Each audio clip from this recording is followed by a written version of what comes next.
오늘은 여호와 멜렉이라는 제목으로 하나님의 말씀을 나누도록 하겠습니다. 어느 시대나요, 우리를 다스리는 그 권력의 방향이 잘못된 방향으로 가게 되면 백성들은 언제나 정의로운 리더십, 정의로운 우리의 리더, 정의로운 왕이 있으면 좋겠다라는 그런 갈망을 갖게 됩니다. 이사야 선지자가 살던 때가 바로 그런 때였습니다. 이사야가 활동했던 시대에 유대 나라를 다스리고 있었던 왕은요, 남유다의 10대 왕인 아하스라는 왕이었습니다. 자, 이사야가 살던 시대의 왕은 아하스입니다. 그런데 이 아하스는요, 정말 남유다에 이 아하스만큼 악한 왕이 없을 정도로 제일 악한 왕이었다는 것이죠. 너무나 악한 왕이었습니다. 자, 이 아하스는요 20살에 왕이 되었는데 안타깝게도 그는요 온갖 악행을 다 저질렀습니다. 그래서요 나라를 굉장히 혼란에 빠뜨렸던, 나라를 어지럽혔던 왕이 바로 아하스였다는 것이죠. 아하스는요 온 남유다 땅에 우상 숭배, 우상들이 가득 차도록 만들었고요. 심지어 이 아하스는 몰렉이라는 신을 섬겼는데 자기의 아들을요 산채로 몰렉에게 바치는, 몰렉의 제물이 되게 하는 그런 악한 우상 숭배자였던 것입니다. 그래서 그런 시대를 가리켜서 이 왕이 타락하고 왕이 온갖 악행을 저지르고 있었던 때를 이사야서는 이렇게 묘사하고 있습니다. 너희는 놀라고 놀라라. 너희는 맹인이 되고 맹인이 되라. 그들의 취함이 포도주로 말미암음이 아니며 그들의 비틀거림이 독주로 말미암음이 아니니라. 대저 여호와께서 깊게 잠들게 하는 영을 너희에게 부어주사 너희의 눈을 감기셨으니 그가 선지자들과 너희의 지도자인 선견자들을 덮으셨음이니라. 자, 그 시대 왕이 우상 숭배하고 아주 어지럽혔던 그 시대를 가리켜서 이 이사야가 뭐라고 얘기하냐면 그 시대는 바로 눈먼 시대와 같다, 눈먼 시대다라고 지금 말씀해주고 있어요. 그런데 그 시대가 눈이 멀었던 이유는, 눈먼 세상이 되었던 그 이유는 다름 아니라 하나님께서 그들을 잠들게 하셨기 때문이고 하나님께서 그들의 눈을 멀게 하셨기 때문이다라고 말씀해주고 있어요. 그리고 그것이 그들에게 심판이다라고 말씀해주고 있습니다. 그런데요, 이런 눈먼 것 같은 시대, 눈이 먼 것 같은 이 시대에 하나님께서는요 이사야 선지자를 통해서 말씀해주고 있는 것이 있어요. 그것이 바로 오늘 본문 말씀입니다. 하나님께서는요 이런 백성을요 버리지 않으셨다는 것입니다. 하나님께서는요 그들을 여전히 긍휼히 여기고 계시고 이제 그들에게 새로운 왕이 나타날 것을, 새로운 왕을 세워주시겠다라고 지금 예언의 말씀을 해주십니다. 1절 말씀입니다. 보라, 장차 한 왕이 공의로 통치할 것이며 방백들이 정의로 다스리실 것이며. 눈먼 세대와도 같은 이 악한 시대에 하나님께서는요 장차 한 왕, 정의로운 왕을 세워줄 것이다라고 지금 약속해 주고 있습니다. 바로 이 왕, 장차 공의로 통치할 왕은요 아하스의 뒤를 이어서 왕이 되는 히스기야 왕을 예언해 주고 있는 것이에요. 남유다의 13대 왕 히스기야 왕입니다. 이 히스기야는요 아주 지혜롭고 아주 현명한 왕이 될 것이라는 것입니다. 자, 그런데 이 말씀은요 바로 그 13대 왕인 히스기야가 나타날 것을, 히스기야가 왕이 될 것을 예언해 주는 말씀이지만 사실은요 이 말씀은요 궁극적으로는 하나님께서 친히 이 땅의 왕으로 오시겠다, 내가 메시아로 인류에게 새 삶을 허락해 주시겠다는 메시아의 약속을 해주고 있는 말씀이라고 볼 수 있습니다. 이사야 33장 22절 말씀, 여호와 하나님께서 우리의 친히 왕이 되어 주시겠다라고 선포하십니다. 대저 여호와는 우리의 재판장이시요 여호와는 우리에게 율법을 세우시니요 여호와는 우리의 왕이시니 그가 우리를 구원하실 것임이라. 자, 여기서요 우리는 하나님의 또 다른 이름을 만나게 됩니다. 여호와 멜렉. 자, 여호와는 하나님이죠. 멜렉은 무엇입니까? 멜렉은 왕이라는 뜻입니다. 그러면 여호와 멜렉, 이 뜻은 무엇입니까? 하나님께서 왕이시다. 하나님께서 우리의 왕이 되어 주시겠다라는 약속의 말씀이죠. 한번 따라해 보겠습니다. 여호와 멜렉. 네, 하나님은 왕이시다. 네, 따라해 보세요. 하나님은 왕이시다. 자, 그렇다면 하나님이 친히 왕이 되어 주셔서 우리 가운데 거하시는데, 하나님이 왕이 되셔서 우리를 다스려 주신다면 그의 통치는 어떤 통치일까요? 하나님은 어떤 의미에서 우리에게 왕이 되어 주신다는 말씀입니까? 첫째는요, 그는 안식을 약속하는 왕이 되어 주십니다. 하나님은요, 우리의 안식이 되어 주세요. 우리를 안식하게 만들어 주시는 왕이라는 것입니다. 1절 말씀을 계속 읽고 있는데요, 다시 한번 읽어볼까요? 보라, 장차 한 왕이 공의로 통치할 것이요 방백들이 정의로 다스리실 것이며. 자, 이 말씀은 아까도 얘기했듯이 히스기야 왕이 올 것을 예언하는 말씀이지만 동시에 궁극적으로는 진정한 왕, 인류의 진정한 리더, 그래서 그는 완전히 공의로우신 분이시라서 우리를 공의로 다스리실 예수 그리스도, 메시아이신 예수 그리스도를 예언하고 있는 말씀입니다. 그리고 그 다음 절 2절에 보면 그분이 오실 때 그분이 어떻게 통치하는지를 보여주고 있는데요, 또 그 사람은 광풍을 피하는 곳, 폭우를 가리는 곳 같을 것이며 마른 땅의 냇물 같을 것이며 곤비한 땅의 큰 바위 그늘이 같을 것이니. 자, 이 말씀을 한마디로 보면요, 그 왕이 우리를 다스리실 때는 어떻게 다스린다고요? 우리에게 참된 안식을 주시는, 참된 안식을 주시겠다, 참된 안식의 왕이 되겠다라고 말씀해 주는 것입니다. 우리가요, 이 세상을 살아가면서 우리를 다스리는 여러 리더들이 있습니다. 정치 지도자들이 있어요. 그들에게 우리가 바라는 것 한 가지가 있다면 그것이 뭐겠습니까? 그것은요, 날 좀 편하게 좀 살게 내버려 두세요. 그거 아니겠습니까?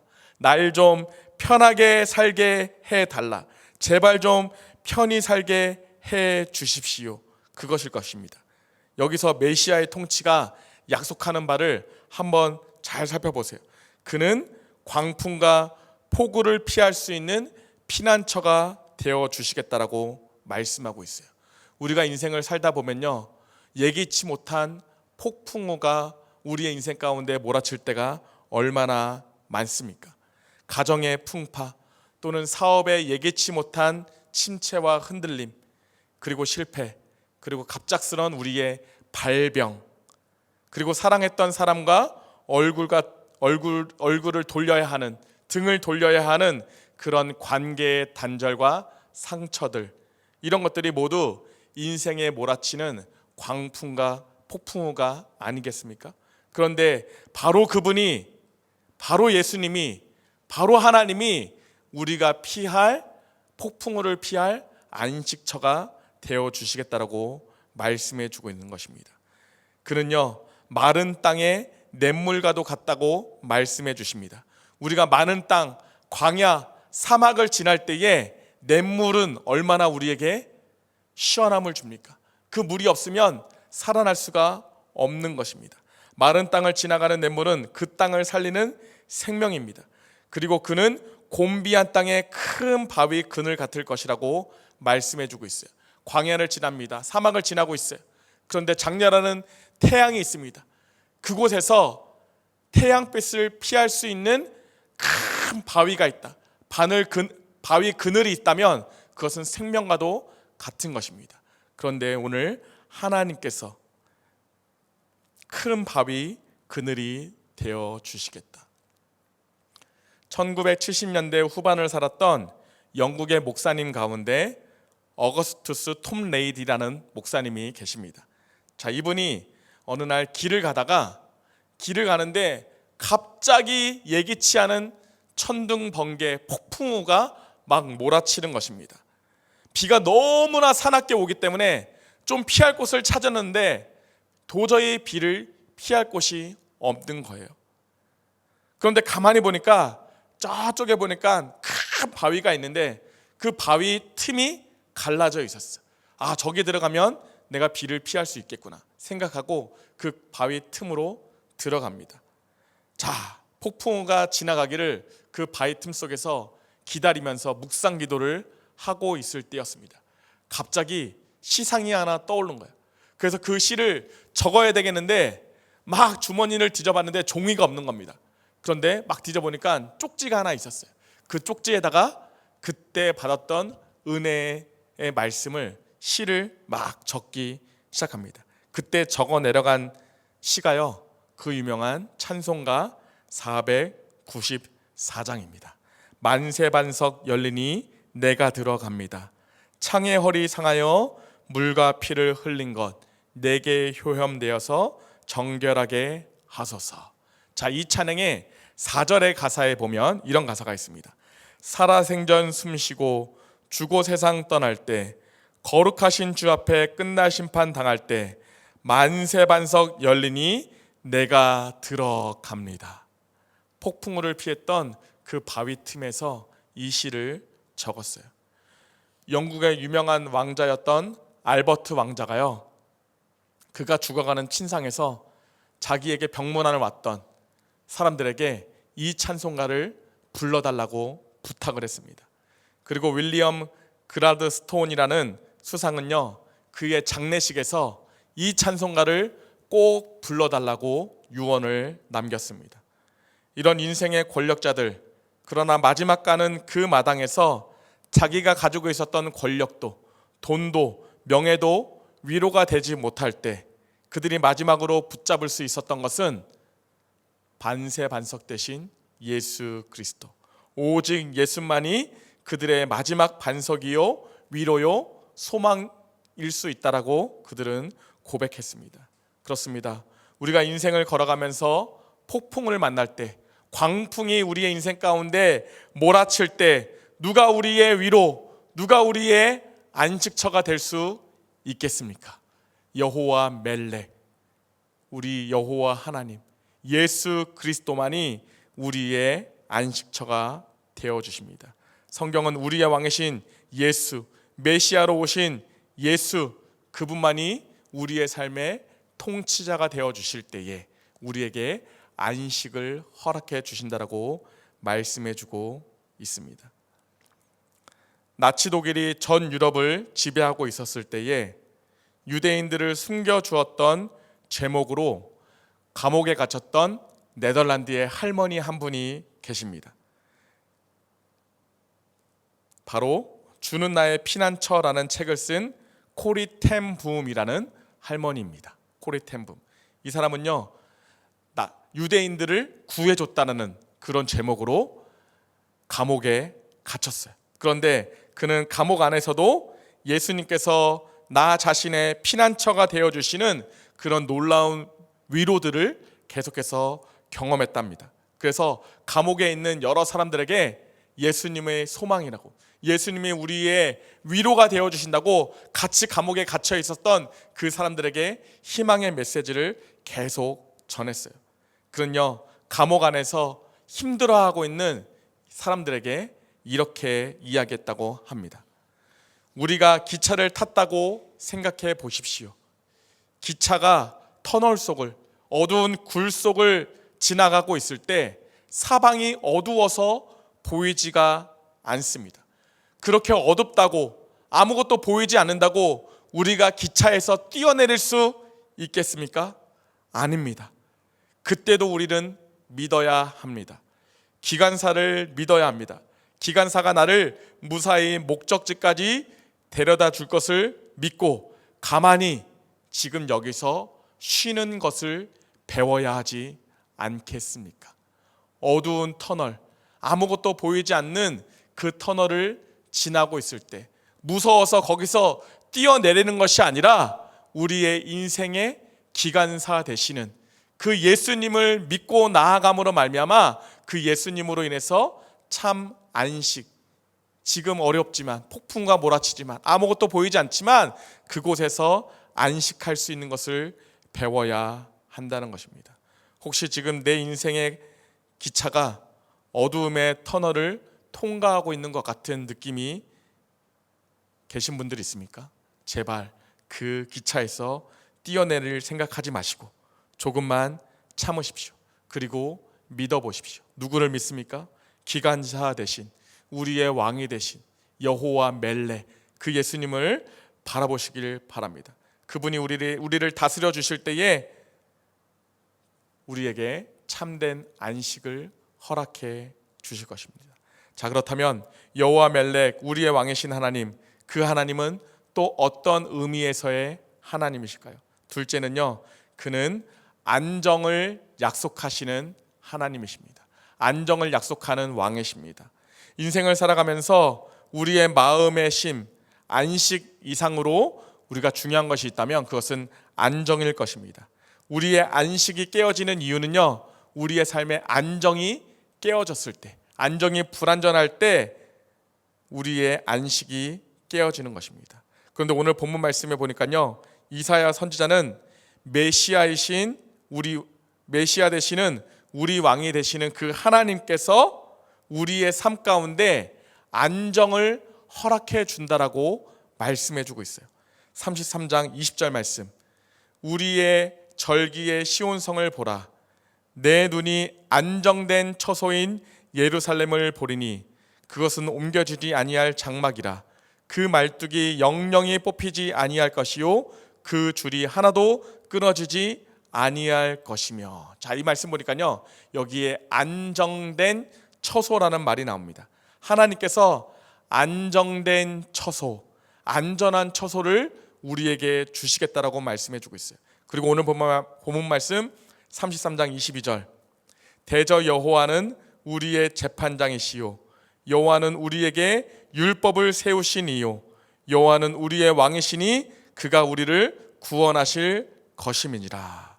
한마디로 말하면요, 하나님께서 왕이 되셔서 저와 여러분들을 다스려 주실 때, 그분이 우리를 다스려 주실 때 우리의 삶에는 비로소 안정된 삶이 보장될 수 있다라는 것입니다. 오늘날 대부분의 국가들이요, 민주주의 국가들이 삼권 분립의 원칙을 다 가지고 있습니다. 무엇입니까? 입법부, 사법부, 행정부, 이것이 삼권 분립이 되어 있어요. 자, 왜 삼권 분립이 되어 있습니까? 인간들은요, 불완전해. 그래서 입법, 사법, 그리고 행정, 이 삼권을 다 가지고 있으면 어떻게 되겠습니까? 불완전한 인간이 혼란하게 우리들을 다스릴 수 있다는 것이죠. 그런데요, 우리 하나님은 어떻습니까? 이 삼권을요 다 가지고 계신 분이에요. 그는 우리의 뭐예요? 재판장이시다. 하나님은요 사법권을 가지고 있습니다. 그 다음에 율법을 세우신 분이시다. 하나님은요 입법부, 우리에게 법을 세워주신 분이십니다. 더 나아가 그는 우리의 왕이 되어주십니다. 그는 행정권까지도 갖고 계신 것입니다. 하나님에게는요 삼권 분립이 필요가 없으십니다. 그는 유일하게 오류가 없으시고요, 완전하신 통치로 우리를 통치해 주시는 분이십니다. 그런데 문제는요, 우리가요 그 예수, 그 하나님을 믿으면서 구원을 받았지만, 여전히 하나님의 자녀가 되었지만 여전히 그분의 통치를 받고 있지 못하다는 것이 문제입니다. 그러면 질문이 있습니다. 어떻게 하나님께서 우리를 다스릴 수 있겠습니까? 어떻게 그 하나님의 다스림을 저와 여러분들이 경험할 수 있을까요? 그것은 하나입니다. 하나님의 말씀에 순종하는 법을 배우셔야 합니다. 하나님의 법대로 순종할 수 있어야 됩니다. 잘 기억해 보십시오. 순종은요, 구원의 조건은 아니지만 통치의 조건입니다. 한번 따라해 볼까요? 순종은 구원의 조건은 아니지만 통치의 조건이다. 우리가요, 하나님의 다스림을 받으려면 우리는 이미 예수 그리스도로 말미암아 우리가 죄 사함을 받고 하나님의 자녀가 됐지만, 구원을 받았지만, 우리의 삶 가운데 정말 예수 그리스도께서 하나님이 우리의 왕이 되어주시기 위해서는요, 우리는 하나님의 말씀에 순종하는 법을 배워야 된다는 것입니다. 하나님의 다스림과 통치를 경험하려면 순종함이 필요합니다. 순종은요, 구원의 조건은 아니지만 통치의 조건입니다. 구원받은 자로서 이제 하나님의 다스림을 받고 싶습니까? 정말 하나님의 통치하심을 경험하고 싶습니까? 그렇다면요, 하나님의 법에, 하나님의 말씀에 순종하셔야 합니다. 사랑하는 여러분, 그러면 중요한 질문은 이것입니다.